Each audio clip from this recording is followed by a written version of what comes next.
하나님 말씀은 요한일서 1장 3절입니다.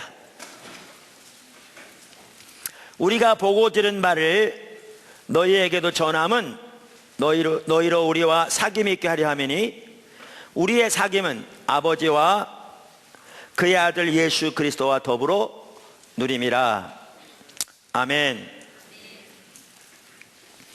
하나님께서 우리에게 주신 그 놀랍고 위대한 구원, 그 구원의 승리와 축복과 능력을 우리 삶에서 경험하며 누릴 뿐 아니라 하나님께서 우리를 구원하신 목적이 우리의 삶 속에서 그리고 우리의 삶을 통해 성취되기 위해서 우리는 우리의 구원 안에서 자라나야 합니다.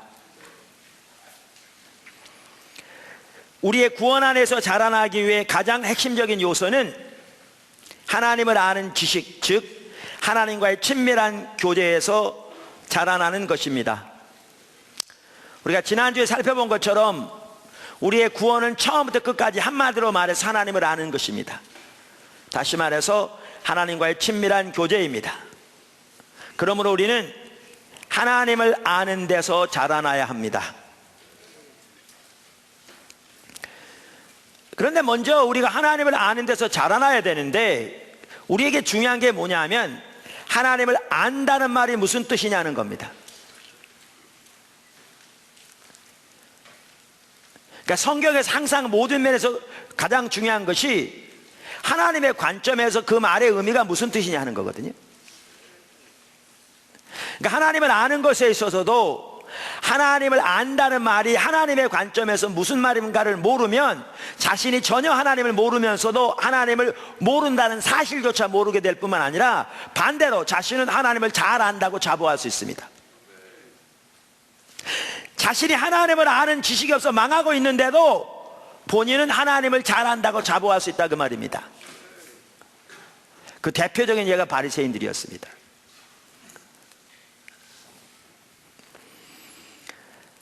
바리새인들은 여러분 잘 아시는 대로 성경을 누구보다 잘 알았습니다. 예수님 당시에 서기관들은 주로 바리새인 중에 나왔답니다. 근데 어떤 분의 말에 의하면 그 당시 서기관들은 서기관이 되려면 모세오경을 암송했어야 했대요. 얼마나 놀랍습니까? 그 이후에도 서기관들과 바리새인들은 성경을 연구하고 암송하고 묵상하는 것이 그들의 직업이었습니다. 그래서 로마서 2장에 보면 사도 바울이 로마서를 쓰면서 그 당시 유대인들이 자기들을 어떻게 생각하고 있나 라는 것을 기록하고 있는데 그걸 보면 예수님 당시에 바리새인들이 자기들을 어떻게 생각했나 하는 것을 유추해 볼 수 있습니다. 로마서 2장 17절. 보통 때는 이 화면에 성경 구절이 안 나갑니다. 안 내보는 이유가 있습니다. 뭐냐하면 여기에 나가기 시작하면 여러분 직접 성경을 안 찾고 이것만 보거든요. 그럼 그게 지나면 성경을 안 찾습니다. 여러분 심지어 요즘은 택시 운전하는 분들도 내비게이션 없으면 운전 못한다고 그러잖아요. 그래서 이렇게 안 내보냅니다. 여러분 직접 찾을 수 있도록. 근데 오늘은 많은 성경 구절을 보아야 되는데 시간을 아끼기 위해서 제가 방송실에 주어서 이 스크린에 성경 구절이 나갈 겁니다. 그러니까 여러분들이 이 구절을 오늘 보시면 도움이 많이 되실 것입니다. 유대인이라 불리는 내가 율법을 의지하며 하나님을 자랑하며 율법의 교훈을 받아 하나님의 뜻을 알고 지극히 선한 것을 분간하며 맹인의 길을 인도하는 자요 어둠에 있는 자의 빛이요 율법에 있는 지식과 진리의 모본을 가진 자로서 어리석은 자의 교사요 어린아이의 선생이라고 스스로 믿으니. 그러니까 여기에 보면 사도 바울이 로마서를 쓸 당시의 유대인들은 이렇게 자기들을 믿었습니다.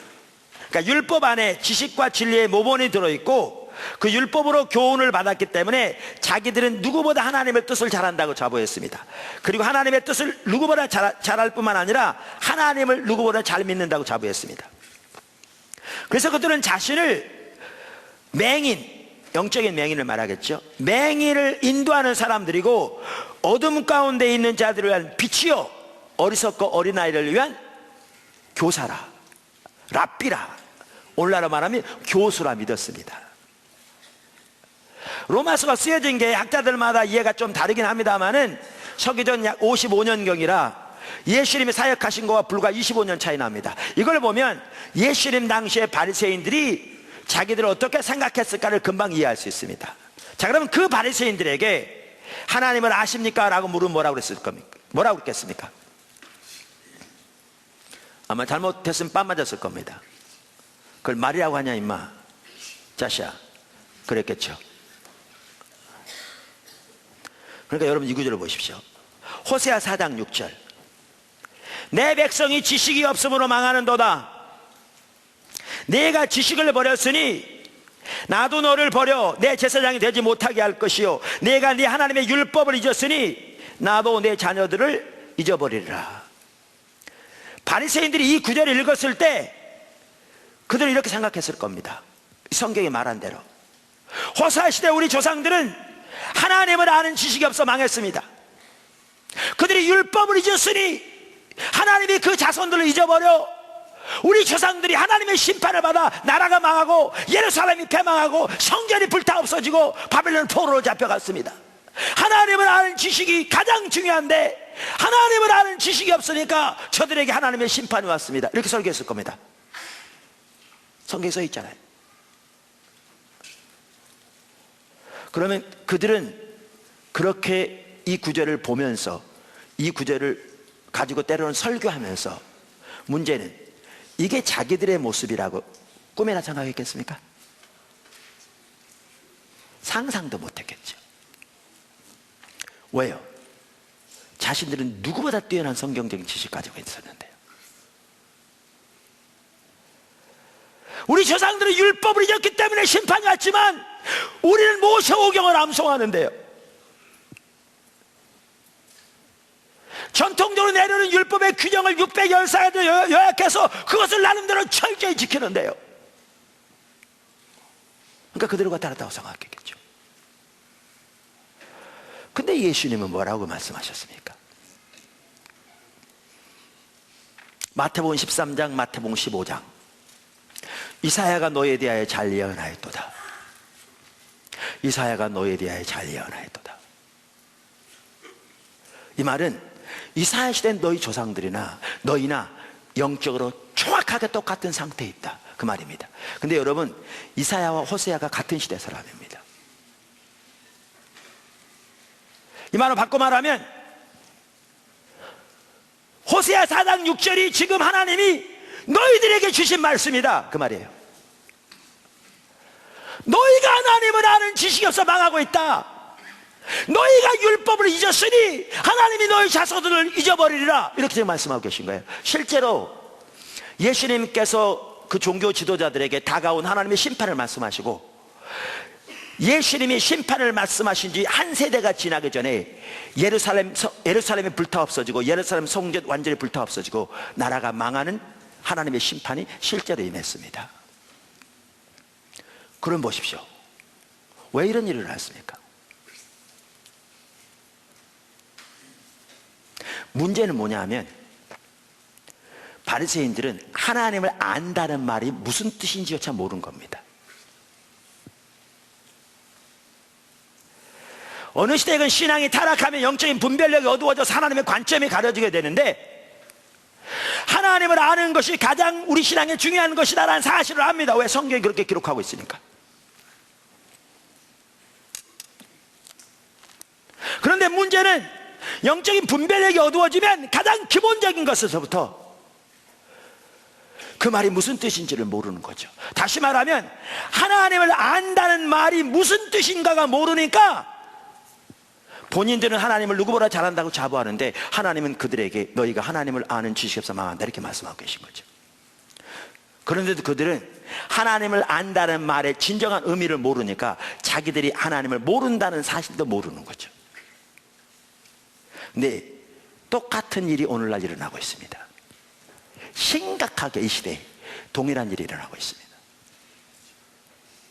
동일하게. 그래서 하나님을 안다는 말이 무슨 말인지를 아는 것이 중요합니다. 하나님을 알기 위해. 아멘. 우선 성경에서 말하는 하나님을 안다는 말은 하나님과의 친밀한 교제에서 나오는 체험적인 지식을 말합니다. 우리가 지난주에 요한일서는 오늘 본문도 그렇잖아요. 우리의 구원을, 우리의 신앙을 단 한마디로 하나님과의 사귐이라 이렇게 말하고 난 다음에 이제 요한일서 본문에서 여러 곳에서 그 하나님과의 사귐을 다른 말로 뭐라고 표현하고 있는가 하면 하나님을 아는 것이라 이렇게 표현하고 있거든요. 그래서 성경에서 말하는 하나님을 아는 지식은 하나님에 관한 단순히 성경적인 지식이 아니라 하나님과의 친밀한 교제에서 나오는 체험적인 지식을 말합니다. 그래서 호세아 4장 1절에 보면 아까 호세아 시대를 두고 하나님이 이렇게 말씀하시거든요. 이 땅에는 인애도 없고 지식도 없고, 그러니까 진실도 없고 인애도 없고 하나님 아는 지식도 없다, 이렇게 말하고 있잖아요. 그런데 여기에 나오는 하나님을 아는 지식에 대해서 페트라 주석의 저자는 이렇게 표현했더라고요. 하나님을 아는 지식의 다트는 직접적이고 구체적인 경험에서 얻게 되는 체험적 지식을 말한다. 이것은 하나님과의 교제를 통해서 이루어진다. 요한일서에 나오는 하나님을 안다는 말의 의미에 대해서도 미국 성서공회에서 나온 핸드북 시리즈에서 두 저자는 이렇게 말했습니다. 이 구절에서 안다는 동사는 친밀한 교제 안에 있다, 혹은 친밀한 교제를 가진다는 뜻이다. 즉 어떤 사람의 성품이나 의도를 친밀하게 안다는 뜻이다. 근데 이걸 제일 잘 표현한 사람이 제가 보기에는 The New American Bible Commentary라는 주석 시리즈에서 요한 1, 2, 3서를 쓴 닥터 D.L. 에이킨이라는 학자입니다. 에이킨 박사는 요한일서에 나오는 하나님을 안다고 말할 때 그 안다는 동사의 의미를 이렇게 말했습니다. 하나님을 아는 참된 지식은 서로 분리될 수 없는 지적, 도덕적, 그리고 영적인 요소들을 포함한다. 그러니까 서로 분리될 수 없다는 말은 이 요소가 다 나와야 그게 참다운 하나님을 아는 지식이라는 말입니다. 아멘. 그러니까 이러한 요소들 중에 하나라도 빠지면 그건 참으로 하나님을 아는 것이 아니라는 말입니다. 계속해서 그는 말하기를 성경에 나오는 하나님을 아는 지식은 지적일 뿐 아니라 또한 경험적이고 역동적이다. 이 지식은 단순히 관념적인 추측에 의해서 얻어지는 것이 아니라 참된 하나님과의 영적인 관계 안에서 삶을 살아감으로 얻어진다. 아멘. 그래서 하나님을 아는 지식이 가장 중요한데 성경에서 말하는 하나님을 아는 지식은 다음에 4가지 요소를 가지게 됩니다. 그게 뭐냐면 지적, 영적, 도덕적, 경험적. 다시 말하면 이 4가지 요소가 다 있어야 그것이 참으로 하나님을 아는 지식입니다. 이 4가지 중에서 한 가지라도 없으면 그것은 하나님을 아는 참된 지식이 아닙니다. 바꿔 말하면 내가 하나님을 진정으로 알고 있으면 이 4가지 요소가 내 삶에 나타나게 되어 있다, 그 말입니다. 할렐루야. 첫째, 하나님을 아는 지식은 지적인 요소를 포함합니다. 하나님을 아는 지식은 지적인 요소를 포함합니다. 그러니까 하나님을 지적으로 안다는 말은 하나님에 관한 올바른 성경적인 지식을 갖는 것을 말합니다. 당연히 하나님을 아는 참된 지식에는 하나님에 관한 올바른 성경적인 지식이 포함되며 이 요소는 아무리 강조해도 지나침이 없을 만큼 중요합니다. 아멘. 그러니까 성경을 통해서 하나님이 어떤 분인가, 뭐가 하나님의 뜻인가 라는 하나님에 관한 올바른 성경적인 지식을 갖는 것이 하나님이 지적으로 아는 것이고, 이것은 아무리 강조해도 지나침이 없을 만큼 중요하다, 그 말입니다. 아멘. 마틴 로이드 존스 목사님이라고요, 영국 분이셨는데 지금은 소천하셨는데 세계적으로 하나님께서 귀하게 쓰신 목사님이 계셨습니다. 아주 유명한 분인데 그분은 하나님에 관한 성경적인 지식을 컵에 비유했고요, 하나님을 아는 참된 지식을 우유에 비교했습니다. 그러니까 어떤 사람이 지금 목말라 죽어가고 있어요. 영양실조를 죽어가고 있어요. 그 사람은 살릴 수 있는 건 우유잖아요. 그런데 컵에 우유가 담겼는데 컵이 깨져버리면 어떻게 되죠? 우유가 쏟아지는 거죠. 이처럼 하나님에 관한 올바른 성경적인 지식이 있어야 하나님을 올바로 알 수 있다는 겁니다. 그래서 하나님을 지적으로 아는 것, 이것은 하나님을 아는 요소의 한 가지일 뿐만 아니라 또한 매우 중요한 요소입니다. 할렐루야. 근데 심각한 사실은요, 한국교회 성도들은 오늘날 대부분의 경우에 컵도 없습니다. 하나님에 관한 성경적인 지식도 없어요. 대부분은. 정말 심각합니다.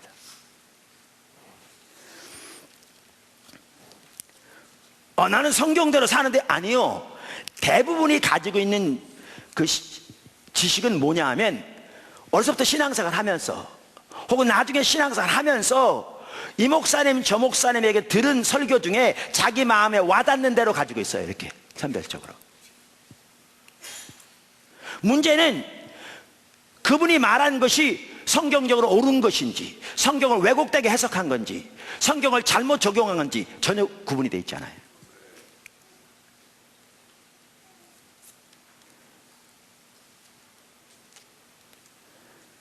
한 번은 제가 어느 큰 기도원에서 명절 때 설교를 해달라는 요청을 받고요, 거길 갔어요. 가다가 혹시 명절이니까 그 차가 막히면 안 될 것 같아서 일찍 떠났습니다. 그걸 이렇게 대비해서. 근데 다행히 가는 길이 안 막혀가지고 일찍 도착했어요. 그래가지고 앞에 분이 설교하는 걸 제가 들었어요. 그 앉아서 계속 집회가 연결되고 있는데, 그분이 이렇게 설교하더라고요. 엘리야가 단을 쌓고 하나님께 제사를 드렸잖아요. 그럼 하나님께서 도랑을 파고 물을 붓되 이 도랑이 넘치도록 물을 붓게 하셨잖아요. 그리고 그렇게 기도했더니 하나님 불이 내렸잖아요. 그 구절을 가지고 설교하면서 하나님께 제물을 드려야 불이 내린다는 거예요. 그 당시 물은 가장 소중한 건데 그 물이 넘치도록 물을 이렇게 부은 것처럼 하나님께 제물을 드려야 하나님이 불이 내린다는 거죠. 그러면서 자기 누이가 있는데 나이가 많도록 결혼도 못하고 있었는데 어떤 돈이 생겼는데 자기 꼭 쓸 돈인데 그런 설교를 듣고 건축원금으로 드렸더니 하나님께 축복이 얼마 되지 않아서 좋은 신랑을 만나서 잘 살고 있다는 거죠. 그러면 거기 와 있는 많은 사람들이 명절 때 집에서 어려움 당하고 고통 당하고 문제 안고 있는 사람들이 어떻게 하는지 와서 문제 해결되려고 온 분들이 많거든요. 그럼 얘기를 들을 때, 그래, 재물 드려야 문제가 해결돼, 받아들일 수 있어요. 문제는 하나님께 드리는 건 중요합니다. 우리 신앙에서. 그런데 엘리야의 제단은 전혀 헌금에 대한 구절이 아닙니다.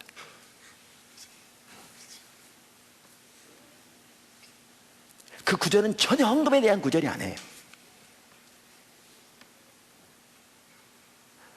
비슷한 얘기를 해볼까요?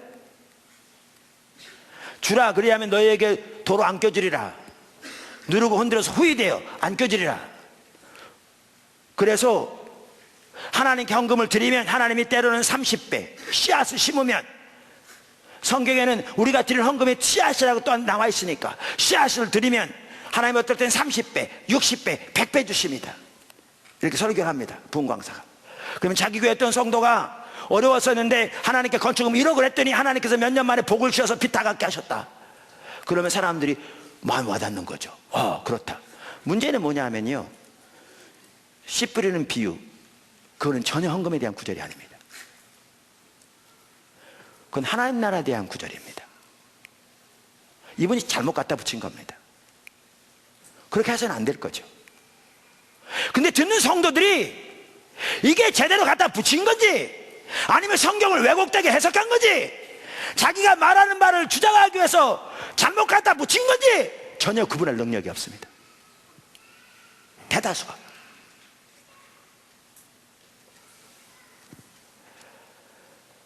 그래서 어려서부터 신앙생활 하면서 아니면 커서 신앙생활 하면서 이분 저분에게 들은 설교, 때로는 라디오, 때로는 TV에서 들은 설교 중에 자기 마음에 와닿는 대로 선별적으로 갖다 받아들이는 거죠. 그게 성경인지 성경의 올바른 가치관과 기준에 기초하고 있는 건지 전혀 분별할 능력이 없는 거죠. 뿐만 아니라 지난주에도 말씀드렸는데요,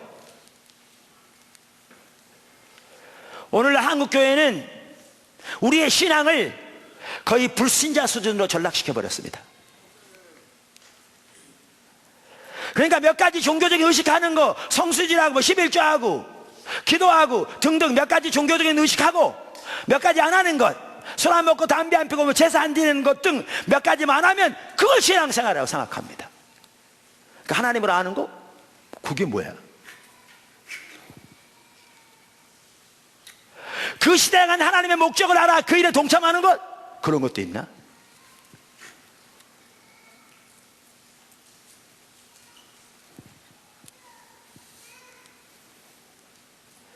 다 그런 건 아니겠지만 일반적으로 교회에서 5년 10년 장로로 섬긴 분들도 적지 않은 분들이 우리 신앙의 가장 기본적인 것에서부터 하나님의 말씀 무장되지 않습니다.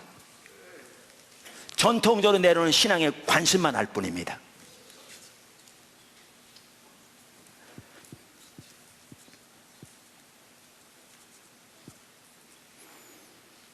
어떤 분들은 주일 저녁에 예배 드리는데 목사님이 주기도문을 안 했어. 그러면 어떤 분이 그러죠. 목사님, 주기도문 안 해오면 됩니까? 주기도문 하셔야 예배가 제대로 끝나는 거죠. 성경 어디에 이렇게 나와 있나요?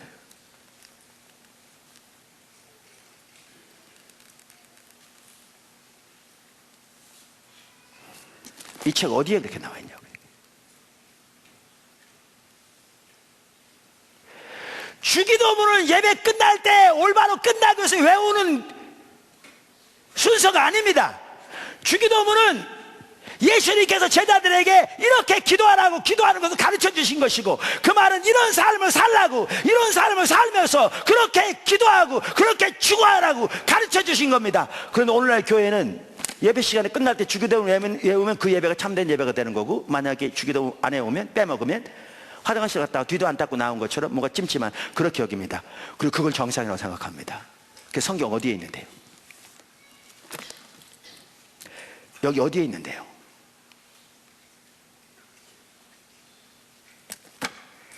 그만큼 몇 가지 종교적인 전통이나 알지 하나님의 말씀을 거의 모릅니다.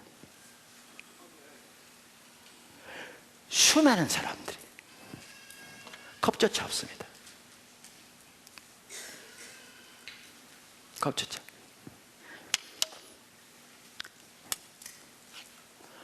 사실 제가 이것을 이렇게 발견하게 된 게 어떻게 발견했냐면, 제가 처음 교회를 개척할 때 이런 하나님의 길들을 계속 나누는데, 저 같은 경우는 성경적인 나름대로 신학도 했고 하니까 우리 일반적으로 분명히 금방 알 수 있잖아요. 그러니까 하나님의 말씀이 그러하니까 나누는 거죠. 그런데 안 받아들이더라고요. 그래서 제가 늘 하는 얘기가 그거였어요. 나 좀 믿으세요. 그럼 그분들은 그랬어요. 아니, 우리가 목사님 믿지 왜 안 믿는다고 그러세요? 근데 자기들이 전통적으로 알고 있는 그 몇 가지 빼놓고 그걸 초월하면 하나도 받아들이려고 하지 않아요. 제가 그때 고민하면서 발견한 게 뭐였냐면, 성도들이 말씀을 전혀 무장 안 돼 있구나. 이 사람 저 사람의 들은 자기 마음에 와닿는 대로 선별적으로 감동받은 것만 가지고 있구나. 그리고 그게 어떤 성경에 어떻게 기초하고 있는지 전혀 무장이 안 돼 있구나. 이걸 보게 됐어요. 그리고 그들은 그걸 가지고 신앙생활을 합니다. 그게 그들이 신앙생활하는 경전입니다.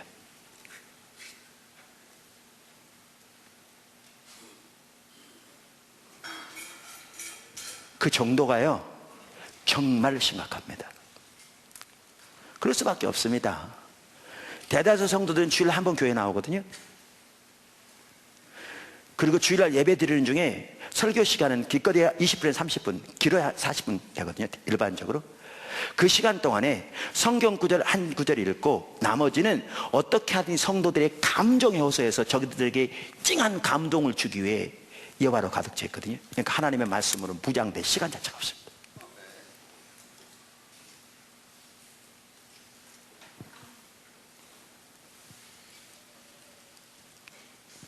그러니까 이단들이 정말 말도 안 되는 얘기를 가지고 얘기하는데도 그걸 분별할 능력이 없습니다.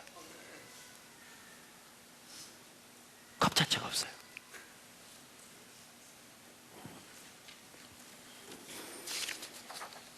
문제는 근데 이겁니다. 또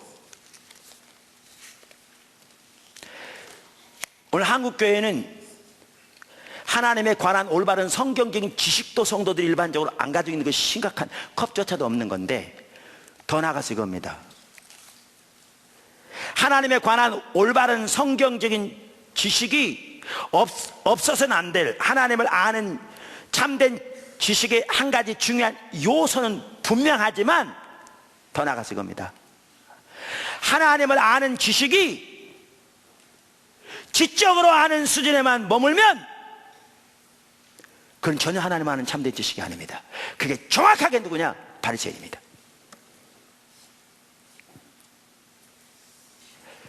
여러분, 바리새인들은 자기들이 누구보다 하나님을 더 잘한다고 자부했을 겁니다. 왜냐하면요, 그들은 성경을 누구보다 잘 알았습니다. 여러분, 이 사실 아십니까? 바리새인들의 교리가 크게 잘못되지 않았습니다.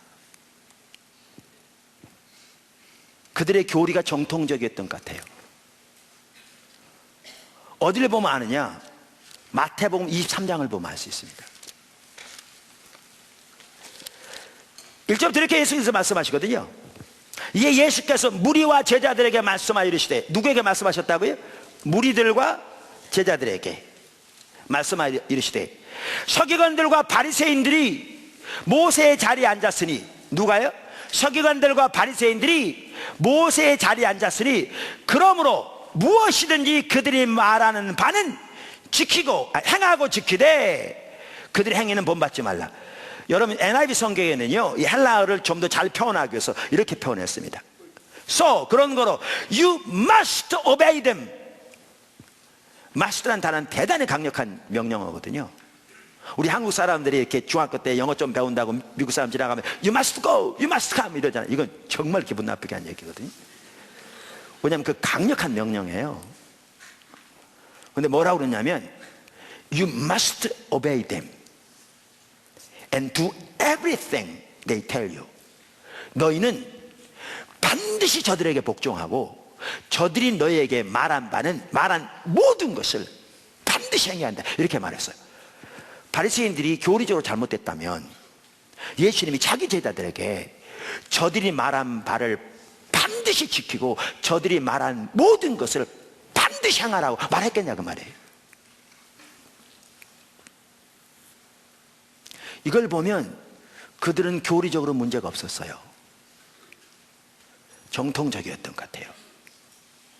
그래서 그들은 교리적으로 정통적이, 아까도 말한 대로 율법 안에 진리와 지식의 본체가 들어있고 그 율법으로 교훈을 받았기 때문에 자신들은 누구보다 하나님의 뜻을 더 잘 알고 누구보다 하나님을 잘 믿으려고 자부했기 때문에 그들은 자기 조상들이 하나님을 아는 지식이 없어 망했지만 자기들이야말로 누구보다 하나님을 잘 안다고 자부했죠.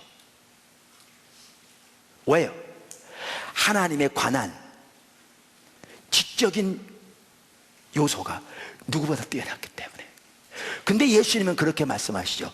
너희가 하나님을 아는 지식이 없어 망한다. 너희가 하나님을 아는 지식이 없어 심판이 다가오고 있고 너희가 율법을 잊었으니 너희 자손들을 하나님 잊어버리라. 실제로 하나님 심판이 왔잖아요. 왜요? 하나님을 아는 지식에 있어서 지적인 요소만 있으면 그건 참다운 하나님을 아는 지식이 전혀 아니기 때문에 그들은 하나님을 아는 지식이 없어 멸망하고 있었던 거죠. 그런데 그들은 하나님을 안다는 말이 무슨 뜻인지를 모르니까 자기들이 하나님을 아는 지식이 없어 멸망하고 있음에도 불구하고 그리고 자기들에게 그대로 해당되는 성경 구절을 보면서도 심지어 그 구절을 가지고 설교했을 겁니다. 수없이 많이. 그러면서도 그들은 그게 자기 모습인 것은 이만큼도 몰랐죠.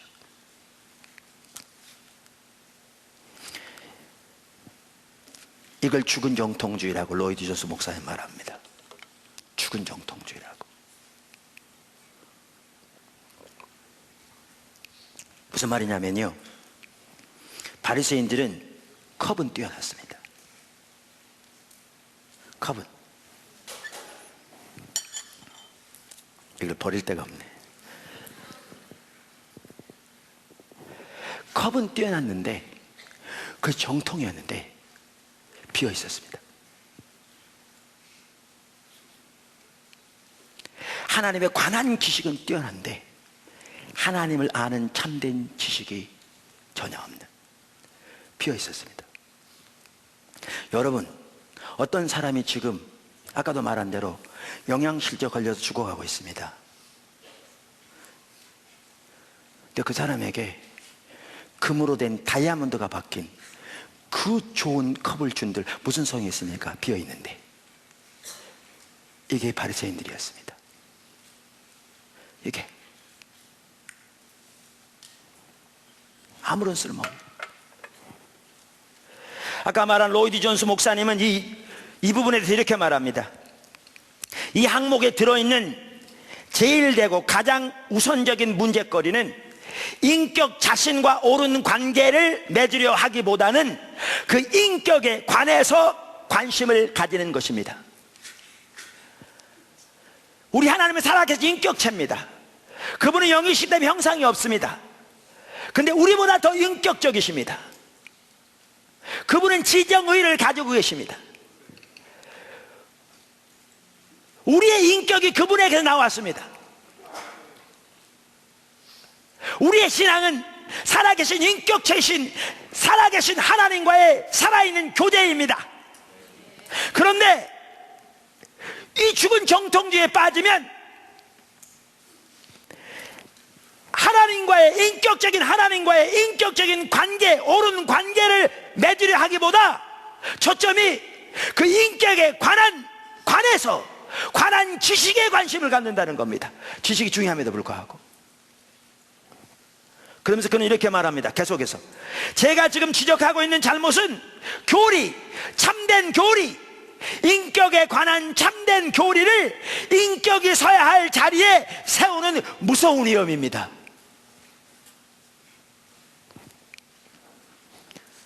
그러면서 계속해서 이렇게 말합니다. 사실상 죽은 정통은 이단만큼 나쁩니다.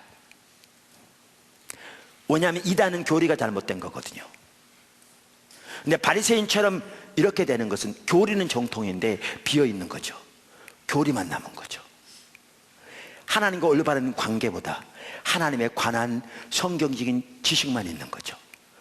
그리고 하나님에 관한 성경적인 지식이 하나님과의 관계를 대체해버린 거죠. 컵만 남은. 그러면서 왜냐하면 그러한 죽은 정통은 아무런 소용이 없기 때문입니다. Totally orthodox, 전적으로 정통인데 Totally useless, 전적으로 쓸모없는.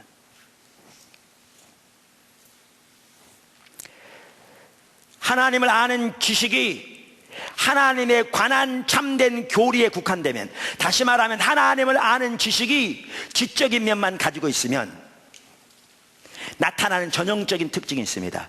그게 뭐냐면 바리새인들에게 그대로 나타났던 특징인데 그들이 이 부분에 대한 전형적인 대표적인 예거든요. 그 특징이 뭐냐면 삶이 안 변합니다. 삶이 안 변해요.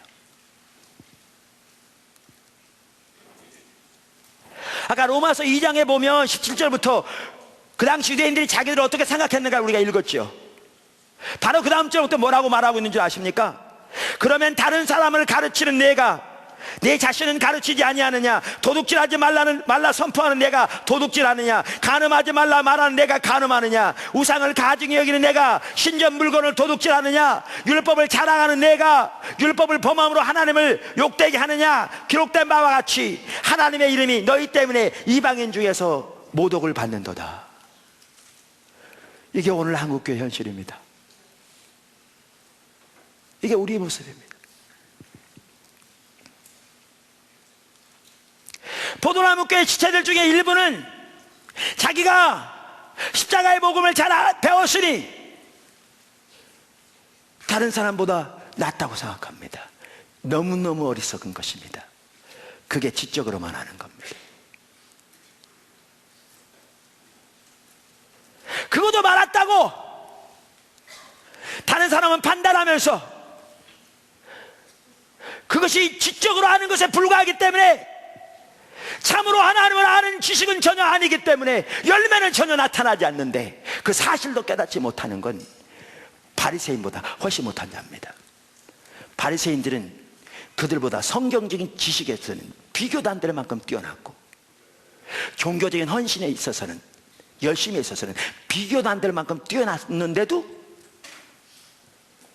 껍데기뿐이라 열매가 없었는데 똑같이 껍데기뿐이라 열매도 없으면서 성경적인 지식도 종교적인 헌신도 훨씬 떨어지면서도 자부심만 가지고 있다면 그거는 정말 영적인 괴물입니다. 왜 문제가 생긴 줄 아십니까? 십자가의 복음이면 복음에 대한 내용만 배웠지 그 삶의 열매는 전혀 나타나고 있지 않는데 그 사실도 인식하지 못하고 살아가는 우리들의 모습이 문제인 겁니다. 포도나무교회 지체 여러분, 정신 차리셔야 합니다.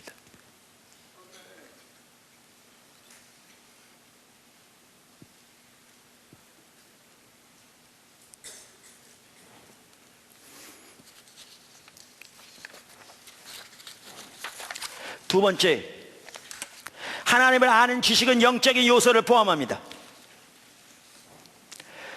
그러니까 하나님을 아는 지식이 참된 지식이 되려면 지적인 요소뿐만 아니라 반드시 영적인 요소를 포함하게 되어 있다, 이렇게 말씀드렸습니다. 하나님을 영적으로 안다는 말은 하나님과의 친밀한 교제를 통해서 하나님의 성품과 하나님의 의중과 그 시대를 향한 하나님의 목적과 하나님의 길을 개인적으로 아는 것을 말합니다. 그리고 이것은 성령의 조명으로 가능합니다. 다시 말합니다. 하나님을 영적으로 안다는 말은 하나님과의 친밀한 교제를 통해서 하나님의 성품과 의중과 그 시대를 향한 하나님의 목적과 하나님의 길을 개인적으로 아는 것을 말합니다. 그리고 이것은 성령의 조명으로 가능합니다. 우리가 우리의 위대한 구원에서도 살펴보았습니다마는 하나님의 영적으로 아는 것에 있어서 좋은 예가 에베소서 1장 17절부터 19절에 나오는 사도 바울의 기도입니다. 사도 바울이 에베소 교회에 편지하면서 그 교회를 위해 이렇게 기도하고 있거든요. 사실 이게 오늘날 우리의 기도입니다. 저의 기도고. 여러분, 에베소 외곽에는 고대 7대 불가사의 중에 하나라는 아데미 신전이 있었다는 사실 아시죠?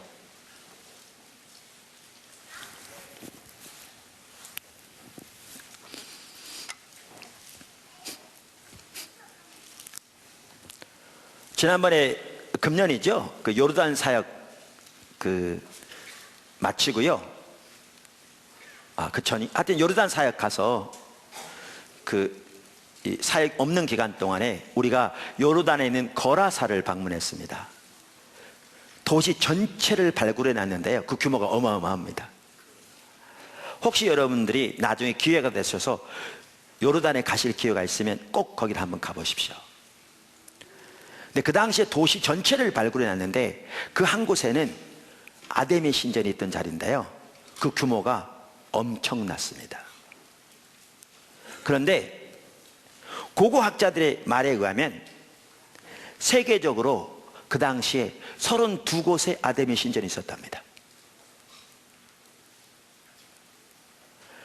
에베소 외곽에 있던 아데미 신전만 하더라도 고대 7대 불가사의 중에 하나라고 받아들여질 만큼 그 규모가 엄청났습니다. 그걸 보면 그 당시에 이 이방신을 섬기는 우상이 얼마나 가득했는가를 짐작해 볼 수 있습니다. 그러니까 에베소에서 복음이 놀랍게 전파되니까 데메드리오를 주축으로 해서 데모가 일어나잖아요. 그래서 사도행전 19장 27절에 보면 아데미 신을 섬기는 그들이 일어나 격렬하게 데모하며 사는 말이 온 아시아와 천하가 위하는 그의 위엄도 떨어질 가노라, 이렇게 데모했는데 이 말이 전혀 과언이 아닌 걸 볼 수 있죠. 그 당시에 이걸 보면 그 에베소 지역이 얼마나 우상 숭배가 가득했는가, 얼마나 영적으로 어두웠는가라는 걸 짐작해 볼 수 있습니다. 여러분이 만약에 그 도시에 이제 예수를 갓 믿고 태어난 영적인 어린아이와 같은 그 에베소 교회 성도들에게 편지했다면 뭐라고 말했겠습니까? 땅 밟게라 그랬겠습니까?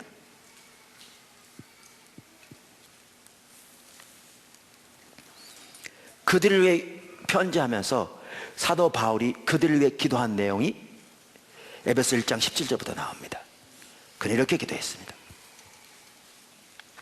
우리 주 예수 그리스도의 하나님, 영광의 아버지께서 지혜와 계시의 영을 너희에게 주사 하나님을 알게 하시고 너의 마음 눈을 밝히사 그의 부르심의 소망이 무엇이며 성도 안에서 그 기업의 영광의 풍성함이 무엇이며 그의 힘의 위력으로 역사하심을 따라 믿는 우리에게 베푸신 능력의 지극히 크심이 어떠한 것을 너희로 알게 하시기를 구하노라. 제가 처음 교회 개척할 때 초기에 한 자매를 알았는데요, 그 자매가 교회에 이렇게 나오는 자매였는데 대학 때부터 신앙생활을 했던 자매예요. 근데 어머님이 거의 무당 수준이었거든요. 그러니까 온 집에 부적이 가득한 거예요. 방에도 여기저기. 그래서 그 자매가 그러더라고요. 저녁마다 영적 전쟁하느라고 잠도 못 잔대요. 그래서 내가 잘못한다고 그랬죠. 부적 보고 사단의 소리가 물러가라 물러가라 물러가라 그런다고 해결된답니까? 그렇다고 부적이 떨어져 나간답니까? 그리고 부적이 떨어져 나가면 해결된답니까? 근데 적지 않은 사람들이 그렇게 생각하거든요. 그렇게 영적으로 어두운 그 에베소 교회를 위해서 기도하면서 사도 바울이 뭐라고 기도합니까? 하나님, 지혜와 계시의 영을 저들에게 부어주셔서 하나님을 알게 해주세요.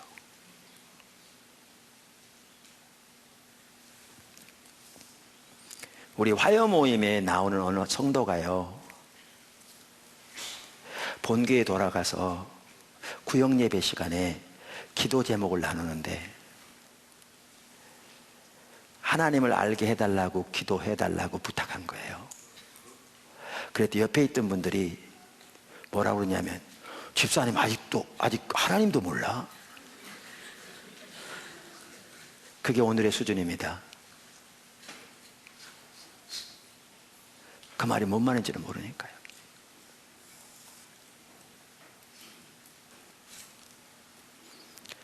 사도 바울이 에베소 교회를 위해 기도하면서 하나님을 알게 해달라고 기도합니다. 그러면서 하나님께서 지혜와 계시의 영을 통해 그 마음 눈을 밝혀주심으로 하나님께서 그들에게 주신 그리고 그들과 함께하고 계신 하나님의 은혜를 저들이 알게 해달라고 기도합니다. 여기 보십시오. 그 한 가지가 뭐였습니까? 19절, 그의 힘의 위력으로 역사하심을 따라 믿는 우리에게 베푸신 능력의 지극히 크심이 어떠한 것을 너희로 알게 하시기를 구하노라. 여기 안다는 말은요, 명백하게 지적으로 하는 걸 말하는 게 아닙니다. 영적으로 하는 걸 말하는 거죠. 성령을 통해 우리의 마음 눈이 열려 그 하나님의 은혜의 실체를 깨닫게 하시는 거죠. 여러분 이거 보십시오.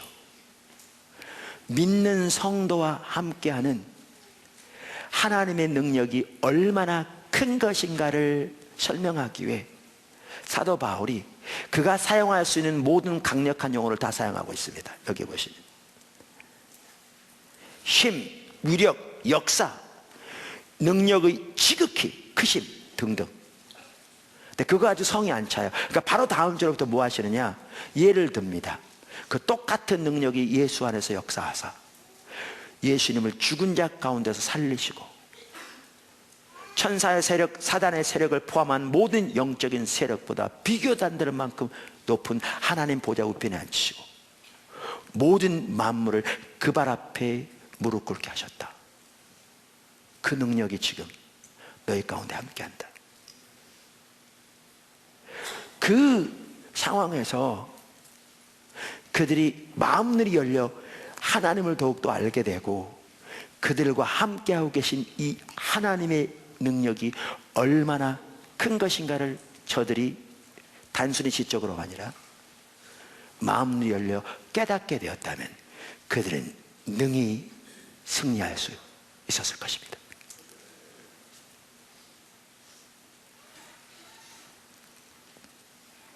이게 영적으로 하는 겁니다.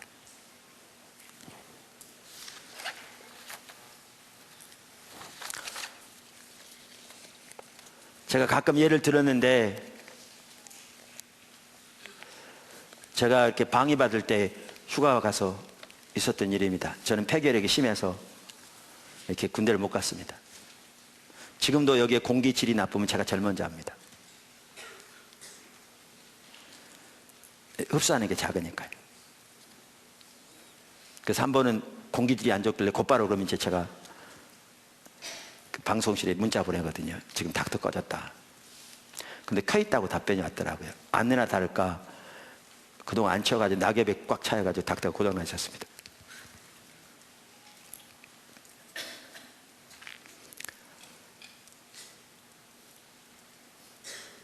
제가 휴가 맡아서 일주일인가 휴가 있으니까 기도원에 갔습니다.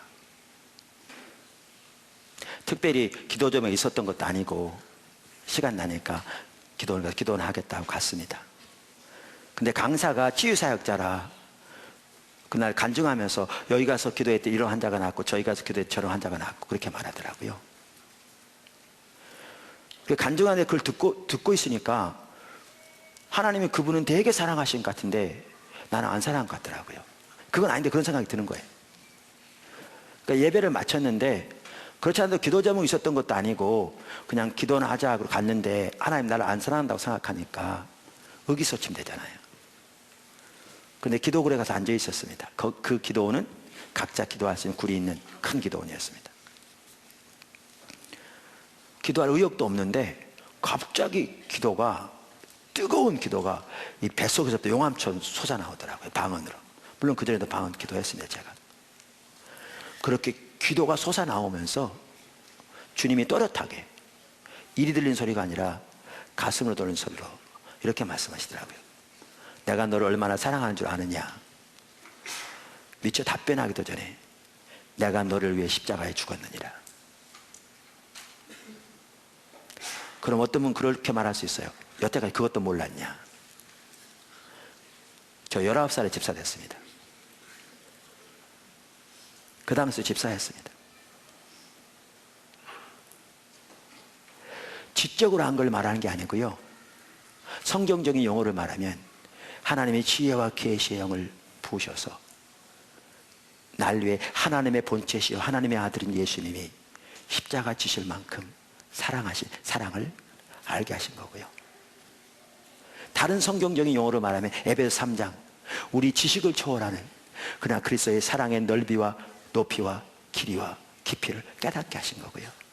다른 성경적인 용어로 말하면 하나님의 사랑이 부음받은 거죠. 오늘 말씀에 의하면 하나님의 사랑을 영적으로 알게 하신 거죠. 하나님이 그렇게 말씀하시는데요. 예수님이 그분이 하나님이시죠. 말씀하시는데 세상에 부러울 게 없더라고요. 재벌이 부럽지 않고요. 대통령이 부럽지 않고. 그 당시 우리 집이 좀 가난했습니다.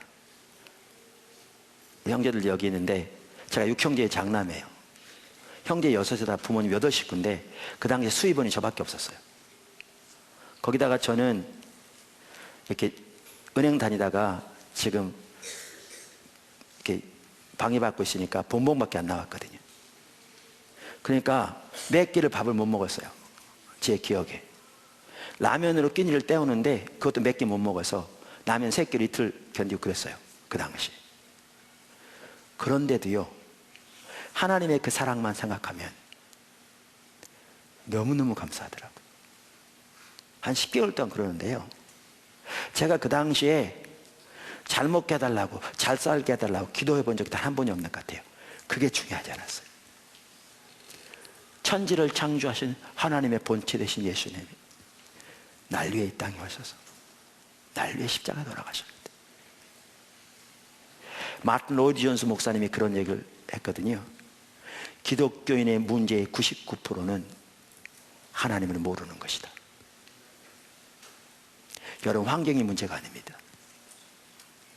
처지가 문제가 아닙니다. 형편이 문제가 아니에요. 배경이 문제가 아니라니까요. 하나님을 안다면 그 모든 환경 가운데서도 능히 승리할 수 있죠.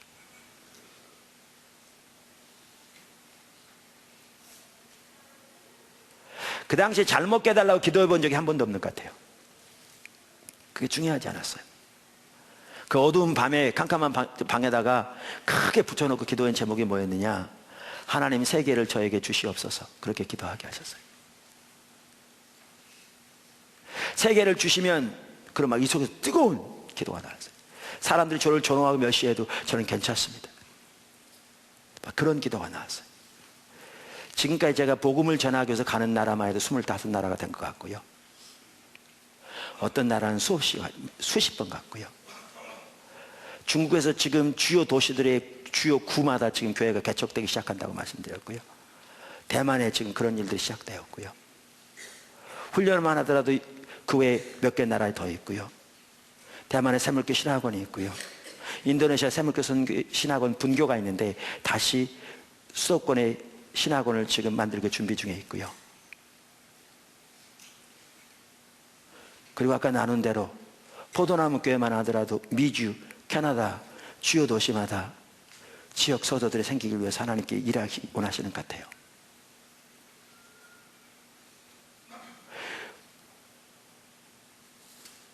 우리의 기도를 들으시죠. 여러분이 하나님을 안다면 여러분의 처지가 문제가 되지 않을 거라니까요.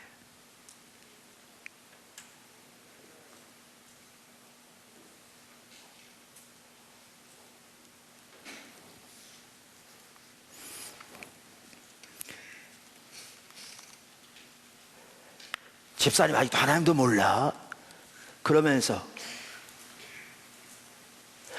별 문제가 없을 때는 교회 생활 잘할지 몰라도 조그마한 문제가 닥치면 와르르 무너질 뿐만 아니라 삶에서 전혀 하나님을 믿음으로 의지하여 서지 않고 인간적인 수단과 방법대로 살아가면서 그래도 자기가 원하는 바가 되지 않으면 와르르 그 신앙이 무너지는 것이 오늘 현실이죠.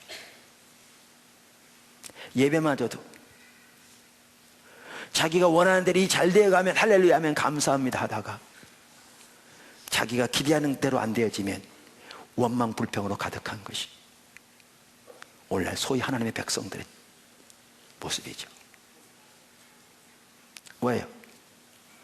하나님을 전혀 모르니까요. 근데 하나님을 안다는 말이 무슨 뜻인지조차 모르기 때문에 본인들이 하나님을 모른다는 사실도 모르고 있는 거죠.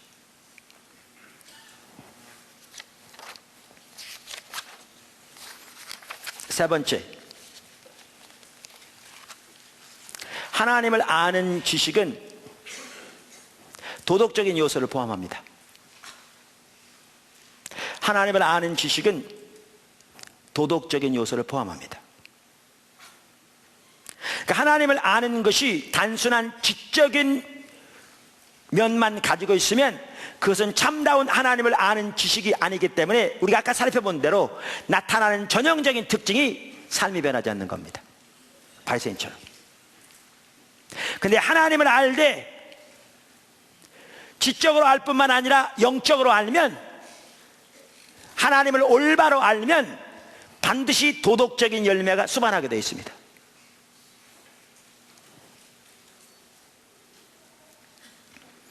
바꿔 말하면 우리가 하나님을 안다고 하면서 우리의 삶의 도덕적인 열매가 수반되지 않는다면 그것은 전혀 하나님을 아는 참된 지식이 아니라는 말입니다.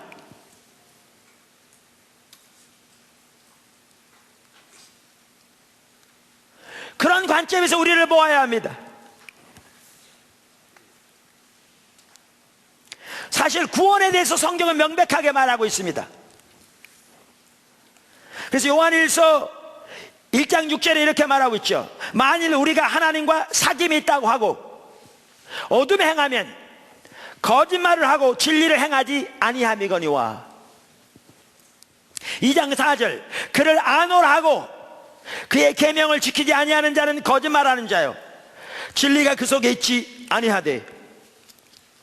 우리가 지난주에 살펴보았습니다마는 요한일서가 쓰여진 계기는 그 당시 교회를 위협하던 영지주의 이단으로부터 교회를 보호하고 성도들 하여금 참다운 구원의 확신을 심어주기 위함이었다고요.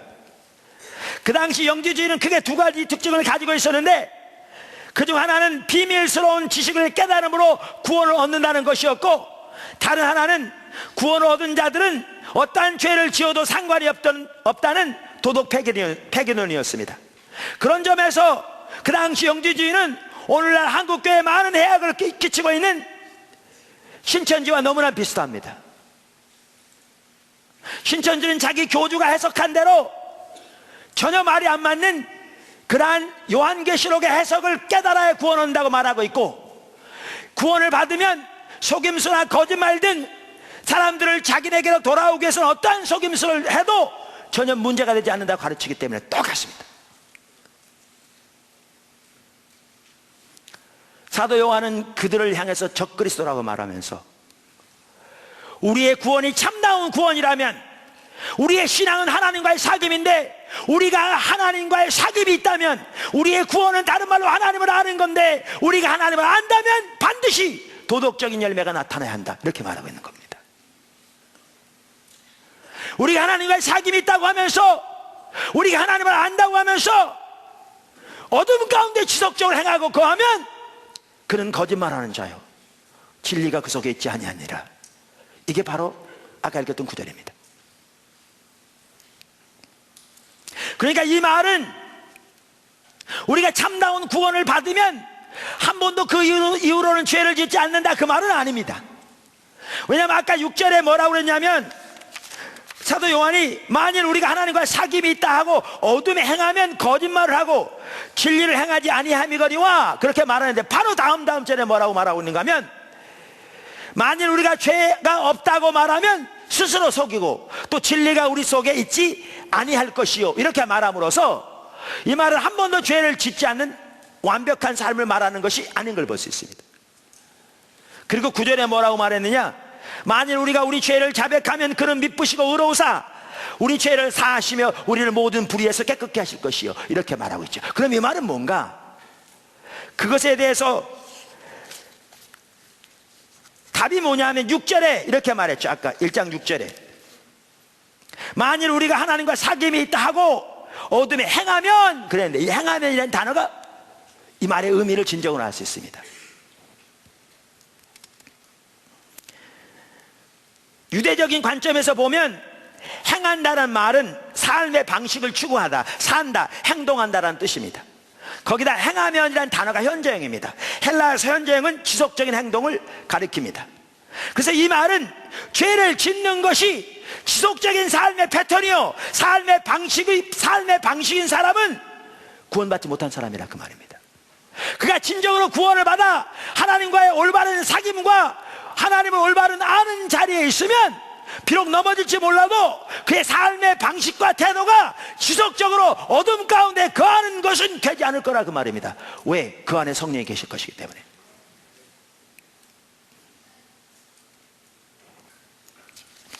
더 나아가 우리가 구원은 받았을지 모르지만 성경에는 구원을 받았다, 받아가고 있다, 받을 것이다, 이런 관점에서 말하고 있다고 그랬잖아요.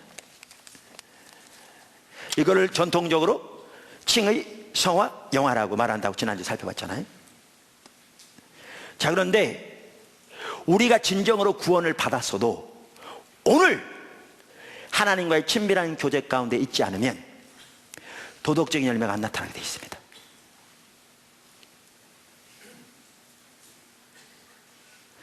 오늘 우리가 하나님을 아는 지식 가운데 머물러 있지 않으면 우리의 삶은 하나님의 법을 버리게 되어 있습니다. 그래서 우리의 구원은 하나님을 알았고 하나님을 알아가고 있고 하나님을 알 것이라고요. 지난주에 살펴본 것처럼. 어느 시대건 하나님을 아는 지식, 신앙의 본질에서 떠나면 삶은 하나님의 법을 버리게 되어 있습니다. 여러분, 이 부분에 아주 중요한 예가 엘리야입니다.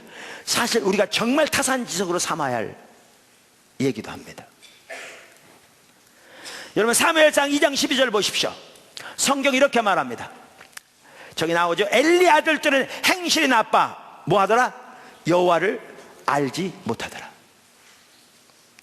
반복적으로 나옵니다만 이 말은 저들이 신학교육 안 받았다는 얘기가 아닙니다. 저들이 성경적인 지식이 없다는 말이 아닙니다. 그렇게 이해하면 우리는 올바로 이해하지 못합니다. 그렇게 이해하면 우리는 성경적인 지식이 있기 때문에 저들과 다르다고 생각합니다. 저 말은 그걸 말하는 게 아닙니다. 저들에게 하나님을 아는 참된 지식이 없었다는 말입니다. 그러니까 어떻게 됩니까? 곧바로 그들의 삶은 죄가 가득합니다. 특별히 그들은 종들을 지켜서 하나님께 드린 제사를 짓밟았습니다. 제물을 하나님께 드리기 전에 가져다가 빼앗아다가 자기들이 원하는 대로 구워먹고 지져먹고 볶아먹고 그렇게 했습니다. 여러분, 2장 17절 이렇게 말하거든요. 이 소년들이란 말은요 뭐죠? 육신적인 소년이 아닙니다. 왜냐하면 엘리가 심판을 받을 때 98세였거든요. 그러니까 그 자녀들이 70대였겠죠. 그들을 지금 소년이라고 말하고 있습니다. 영적인 면을 말하겠죠. 이 소년들의 죄가 여호와 앞에 심히 크면 그들이 여호와의 제사를 멸시하였습니다. 영어성의 scorn, 여호와께 드린 제사를 비웃었습니다. 여러분, 예배가 매우 중요하거든요. 근데 이들은 하나님께 드린 예배를 짓밟았습니다. 여러분, 이번 컨퍼런스가 예배라니까요. 정말 우리가 배워야 해요. 여러분, 안다고요? 여러분 진정으로 알면 우리의 예배는 하나님의 임재가 지금보다 훨씬 더 함께 하신 예배가 될 텐데요. 근데 우리는 모르면서도 모르는 줄도 모르는 거죠. 안다는 말이 무슨 뜻인지를 모르니까. 자, 이런 상황에서 엘리를 보시자고요. 엘리 아들들이 이렇게 할 때 엘리는 꾸짖었습니까? 안 꾸짖었습니까? 꾸짖었습니다. 어떤 사람들은 안 꾸짖었다고 그래요. 근데 실제로 꾸짖었습니다. 어디 나오냐 하면 사무엘상 2장 22절부터 나옵니다.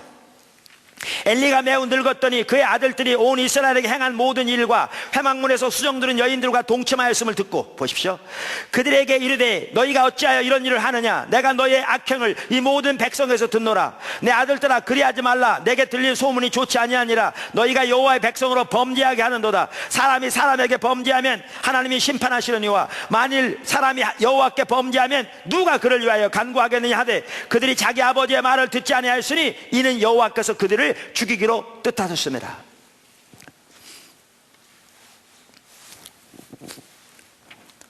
꾸짖었어요. 근데 안 들었죠.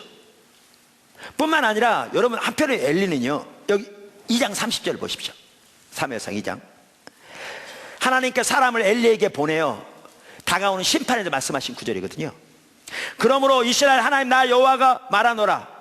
내가 전에 내 집과 내 조상의 집이 내 앞에 영원히 행하리라 하였으나 이제 나 여호와가 말하노니 결단코 그렇게 하지 아니하리라. 나를 존중히 여기는 자를 내가 존중히 여기고 나를 멸시하는 자를 내가 경멸하리라. 그러니까 엘리가 하나님을 경멸하기 때문에, 다른 말로 하면 하나님을 버렸기 때문에 하나님의 심판이 온다는 거예요. 아까 하나님을 아는 지식에 떠난 것이 하나님 버린 겁니다. 그러니까 엘리가 그 상태에 있다는 거죠. 엘리 아들뿐만 아니라. 그러니까 심판을 말씀하십니다. 근데 우리는 이런 구절을 이렇게 생각한다니까요. 엘리가 하나님을 경멸했기 때문에 하나님의 심판이 왔다. 하나님의 약속도 거두어졌다. 모든 하나님의 약속은 우리가 하나님과 동행하는 삶을 살 때 우리가 성취되게 돼 있거든요. 근데 우리가 너무나 성경을 표면적으로 읽기 때문에 잘 모르는 거라는 거죠. 그러니까 엘리는 어떤 사람이라고요? 자녀들이 이렇게 악행을 행할 때 꾸짖었어요. 보면. 뿐만 아니라 엘리는 잘 가르쳤어요. 하나님이 사무엘에게 임하셔서 사무엘을 부르셨어요. 사무엘아, 사무엘아. 성경에 뭐라고 되어 있냐면 3장 7절인가? 사무엘상. 사무엘이 아직 여호와를 알지 못하고 여호와의 음성이 아직 그에게 임하지 않았더라. 이렇게 되어 있어요. 무슨 말이냐? 하나님을 안다는 말이 단순히 교리적인 지식을 아는 걸 말하는 게 아니에요. 하나님과 개인적인 관계를 말해요. 근데 사무엘이 엘리 밑에서 어려서부터 자랐을지 모르지만 아직 하나님과의 개인적인 관계가 열리지 않았다 그 말이에요. 사실 그날 밤에 사무엘이 여태까지 배우지 않은 성경적인 지식을 배웠다는 그게 아무것도 없어요. 여기 하나님 안다는 말은 하나님과 개인적인 관계를 말해요. 하나님이 찾아오신 거죠. 그에게 그를 부르신 거죠. 근데 사무엘은 하나님인지 몰랐거든요. 그래서 엘리를 찾아가요. 몇 번씩? 3번씩. 3번째 왔을 때 엘리가 하나님이 사무엘을 부르신 걸 알게 됐어요. 그래서 이렇게 말해요. 가서 여호와께서 다시 너에게 말씀하시거든 종이 듣사오니 말씀하옵소서. 이렇게 주 앞에 엎드리라. 다시 말하면 하나님께서 말씀하시면 순종하고자 하는 자세로 그 앞에 엎드리라. 기다리라. 엘리 가르친 대로 했더니 사무엘은 그때부터 하나님과 관계가 열려지기 시작했어요. 잘 가르친 사람입니다. 뿐만 아니라 여러분, 하나님은요 엘리를 통해 2번이나 능력의 역사를 나타내셨어요. 우리는 이런 부분이 올바로 이해되지 못하니까 하나님의 길을 잘 모르거든요. 한나가 자녀가 없어서 탄식하고 통곡할 때 거기 성소에 나와서 엘리가 나이 많이 들어서 안 보이니까 술 취한 줄 알았잖아요. 그래서 젊은 여자가 대낮부터 술 취하면 되냐 그랬더니 자기 사정을 얘기하니까 엘리가 축복해 줬어요. 그랬더니 한나는 그 말을 그대로 믿음으로 받아들였더니 곧바로 내려가자마자 사무엘이 생긴 거예요. 엘리를 통해 역사했어요. 그리고 이제 젖을 떼자마자 서원한 대로 사무엘을 바로 그 처소에 들이잖아요. 그래서 엘리 밑에 자라게 해요. 그래서 매년 와서 돌보는데 제사를 지낼 때 엘리가 그걸 보고 다시 축복해요. 자녀를 주시라. 그랬더니 그 이후로 5자녀가 태어나요. 2번씩이나 성경에 기록된 것만 해도 하나님 엘리를 통해서 능력을 역사하셨어요. 어떤 상태인데도, 하나님을 버린 상태인데도 그런 일이 가능해요. 은사는 후회함이 없기 때문에요. 하나님이 사울을 버린 후에도 사울이 예언한 거 아세요? 성경에 보면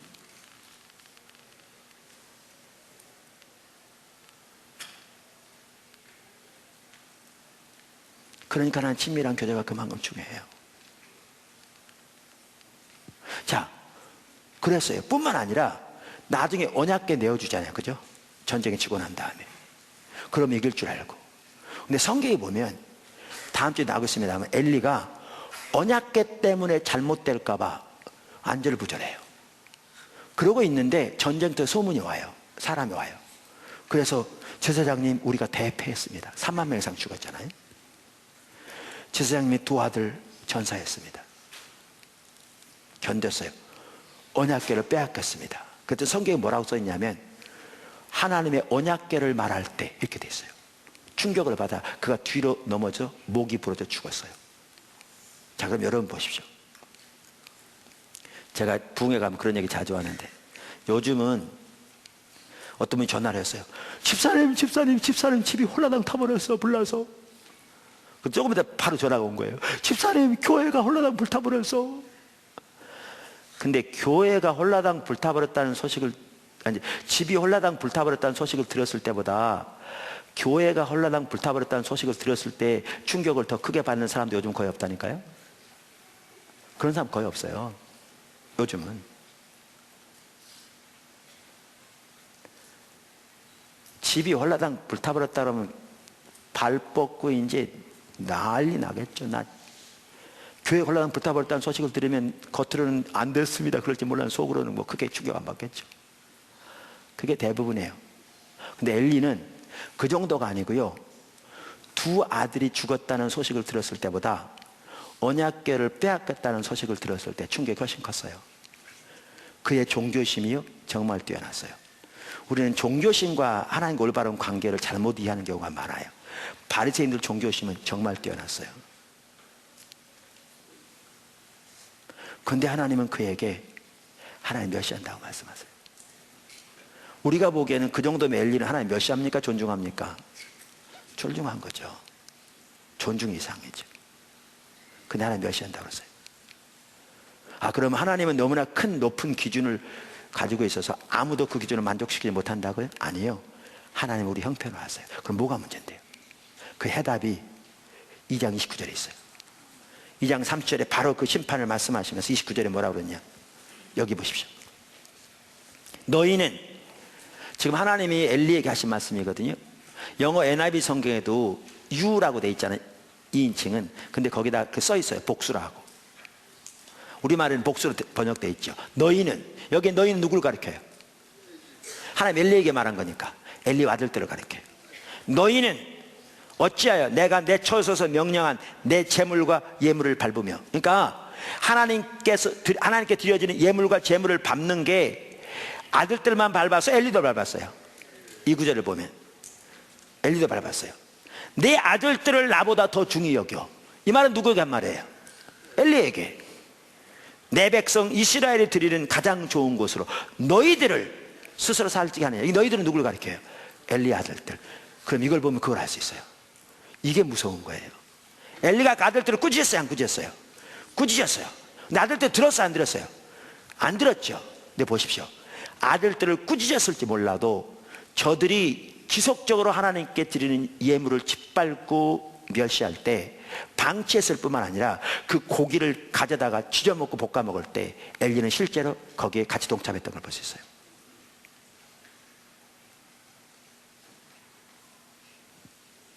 여기거든. 이게 무서운 점이에요. 이게 무서운 점이에요.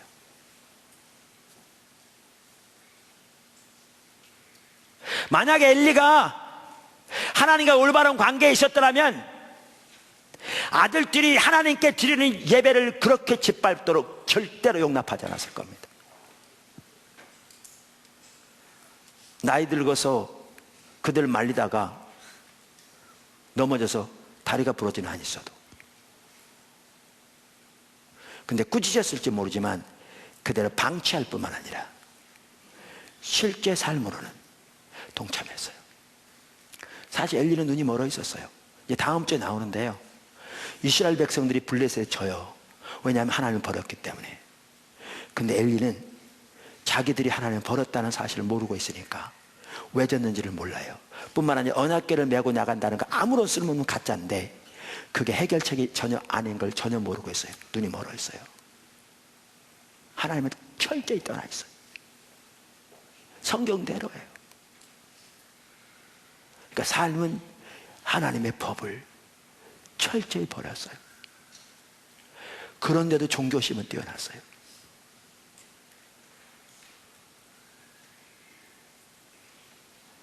이걸 보아야 우리의 현실이 보여요.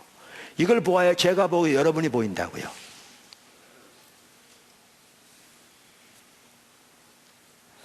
이걸 보아야 우리가 지금 하나님을 알고 있는지, 우리가 하나님을 안다는 것이 단순한 구호나 성경적인 몇 가지 지식에 불과한 건지 금방 알 수 있다고요. 근데 이런 차원에서 우리들의 모습을 본다면 절박해요.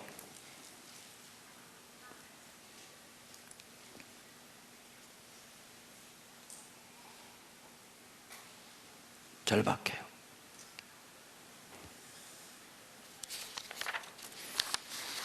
네 번째, 하나님을 아는 지식은 경험적인 요소를 포함합니다.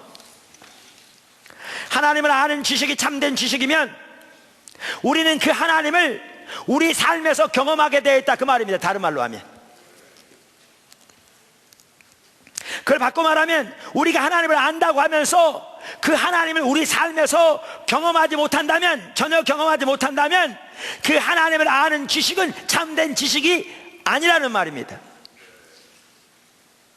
사실 우리는 반드시 믿음의 한 삶을 배워야 합니다. 믿음의 한 삶. 그러니까 우리의 삶에서 우리가 하나님만을 의지하는 삶을 살아야 합니다. 하나님만을 의지하는 삶을 살면 하나님이 우리를 통해서 하나님 되심을 나타나는 즉 우리가 하나님을 경험하는 일이 우리 삶에 있게 되어 있습니다. 설명을 하겠습니다. 요한일서 5장 14절에서 5장 15절 사도 요한은 이렇게 말합니다. 5장 14절, 그를 향하여 우리가 가진 바 담대함이 이것이니 그의 뜻대로 무엇을 구하면 들으심이라. 우리가 무엇이든지 구하는 바를 들으시는 줄을 안즉 우리가 그에게 구한 그것을 얻은 줄로 또한 아느니라. 여러분, 이 말은요, 우리가 기도하면 하나님 우리 기도 응답하신 줄 알아. 사도 요한이 지적으로 한다는 말이 아닙니다. 오늘날 너무나 많은 성도들은 당연히 하나님 우리의 기도 응답하시죠, 나 그 사실 믿습니다, 이렇게 많이 말하는데, 그 안다는 말이 하나님에 관한 교리를 지적으로 한다는 걸 의미하는 경우가 많습니다. 이런 경우는 아무리 안다, 확실히 안다 이렇게 말할지 모르지만 삶에서 어려움이 닥치고 문제가 생기면 하나님 의지하지 않습니다. 인간적인 수단과 방법을 의지합니다. 그리고 그렇게 해서 안 되면 이제 하나님 원망합니다. 아까 안다고 그랬는데, 믿는다고 그랬는데 참된 믿음이 아닌 거죠. 그 믿음 뭐에 불과한 거냐? 하나님에 관한 성경적인 진리를, 교리를 지적으로 동의하는 것에 불과한 거죠. 참다운 믿음이 아닌 거죠. 그러니까 이론적으로 믿을지 모르지만 삶에서는 전혀 열매가 없는 겁니다. 참다운 믿음이 아니니까, 참다운 하나님을 아는 지식이 아니니까. 근데 하나님을 아는 지식이 참다운 지식이면 삶에서 그분을 의지하게 되어 있습니다. 그분을 신뢰하게 되어 있습니다. 그게 믿음이 한 삶이라고요. 그러면 그 하나님을 경험하게 되어 있습니다. 여기 사도 요한이 우리가 하나님의 가진 바 담대한 것이 이것이니 우리가 무엇이든지 하나님의 뜻대로 구하면 하나님이 들으시는 줄을 안다. 이 안다는 말은요, 머리로 안다는 게 아닙니다. 단순히 지적으로 하는 게 아니라 지적 영적으로 하는 걸 말합니다. 그래서 심지어 그는 더 뭐라고 말하느냐, 우리가 하나님의 뜻대로 구한 것은 아직 받지 않았을지라도 이미 받은 줄로 안다. 이거요, 역시 지적 영적으로 아는 걸 말합니다. 여러분, 이걸 보면 이게 현재형입니다. 이 말은 뭘 알 수 있냐면, 사도 요한은 그의 삶에서 이렇게 하나님의 뜻대로 구하면 하나님이 응답하시는 것을 수시로 경험했던 것을 볼 수 있습니다. 그러니까 심지어 아직 응답되기 전이라도 하나님께 하나님 뜻대로 구했으면 이미 받은 줄로 알았습니다. 머리로가 아니라 가슴으로. 그리고 그 하나님은 그렇게 역사했습니다. 그걸 바꿔 말하면 사도 요한은 그 하나님을 그의 삶에서 경험적으로 알았습니다. 이 같이 갑니다. 포도나무 교회가 세워진 지 올해 20주년 된 해였습니다. 부활주일이 창립 기념일인데 금년 부활주일이 20년 되는 해였습니다. 제가 21년 전에 그 당시 처음 교회를 개척하고 있었는데 하나님께서 의도하신 바가 되지 않으니까 하루는 새벽 기도 시간에 하나님이 저에게 모든 걸 내려놓고 처음부터 다시 시작하라고 그렇게 인도하셨습니다. 사실 우리가 숫자적으로 이거 잘하려고 우리가 이렇게 오지 않았습니다. 수없이 많은 사람들이 교회에 방문 오는데도 두 번 다시 못 오는 만큼 강하게 설교하게 하셔서 다 떠나갈 때도 하나님의 길로만 서기를 위해서 여기까지 왔습니다. 이거 모인다고 하나님의 의도하신 바가 되지 않으면 우리는 존재 가치가 없습니다.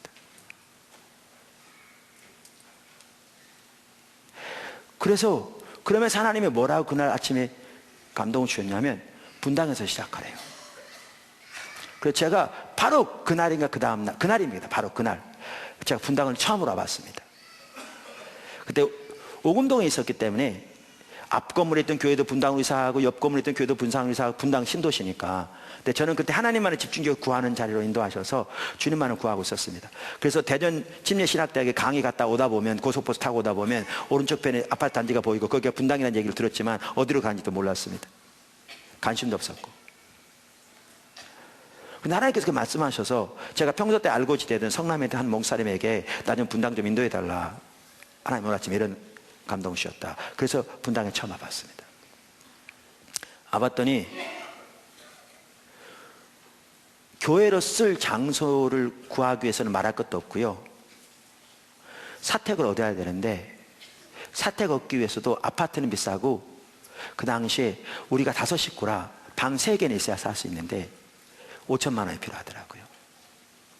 저는 그 당시에 이달 생활비, 사례비 100만 원 받고 있는데 100만 원 받아야 이달 5 식구 생활하는데요. 여러분 같으면 어떻게 하셨겠습니까? 저는 사표냈는데 어려움이 없었습니다. 그래서 바로 그 다음 주일날 제가 사표냈습니다. 일주도 안 넘어갔습니다. 왜냐하면 제가 아까 에이킨 박사가 그랬죠. 하나님 아는 지식에 대해서 참된 한 하나님과의 영적인 관계 안에서 삶을 살아감으로 얻어진다고요. 하나님 아는 지식. 그렇게 주님을 구하며 주님을 따라오는 중에 하나님께서 저에게 알게 하신 하나님은 그분이 말씀하신 것은 반드시 그분이 채우시는 분이라는 것을 알게 하신 겁니다. 이거 성경적 지식이 말하는 게 아닙니다. 당연히 성경이 하나님 그런 분입니다. 근데 지적인 수준에만 머물러 있으면 막상 그런 환경 닥칠 때 절대로 순종하지 못할 겁니다.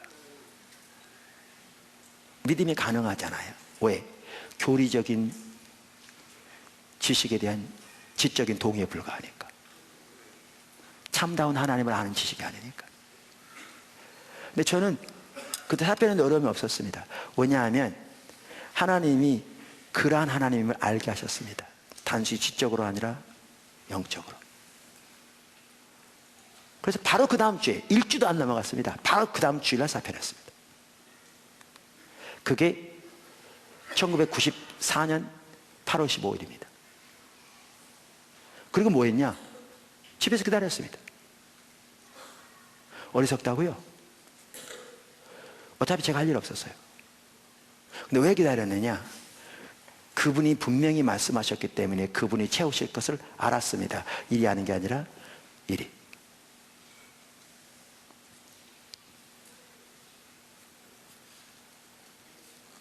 그렇게 기다렸는데 하루는 평소 때 알고 지내던 한 치과의사 선생님이 그 예배당이 있는 교회가 있던 같은 건물에 있는 치과였습니다. 평소 때 친하게 지냈죠. 그분은 제가 섬기던 교회 성도는 아니었습니다. 그분이 한 번은 식사 같이 하자 그러면서 그분 식구 우리 식구 같이 식사하고 난 다음에 저에게 봉투 하나 주면서 목사님 사택에 쓰십시오. 집에 와서 열어봤더니 3천만 원이 들어있더라고요. 그래서 그 다음 날짜를 분당에 와서 사택을 계약했습니다. 우리가 하나님을 아는 지식이 참된 지식이라면 그 하나님을 삶에서 경험하게 되어 있습니다. 우리가 하나님에 관한 온갖 교리를 확실하게 믿는다고, 그런 하나님을 믿는다고 핏대가 솟도록 말하면서도 그 하나님을 실제로 삶에서 경험하지 않고 우리의 삶이 온갖 인간적인 수단과 방법에 관한 삶이라면 하나님을 전혀 모르는 겁니다.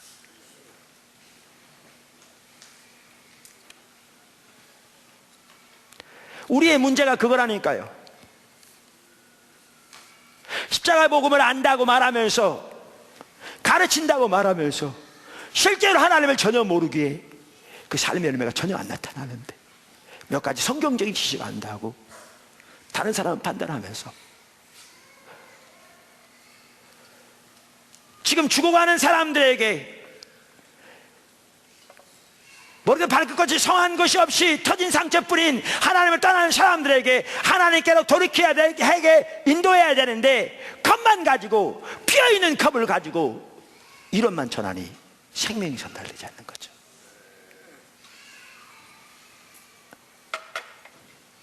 그리고 자신이 살아가는 삶의 열매는 전혀 자기가 아는 지식을 반영하지 않는, 그러면서도 하나님을 아는 참된 지식이 무엇인가를 모르니까 자신이 하나님을 모른다는 사실도 모르는, 그렇게 돼버리죠. 우리 보도나무 교회가 잘못하면 하나님을 아는 지식이 없어 망하고 있습니다.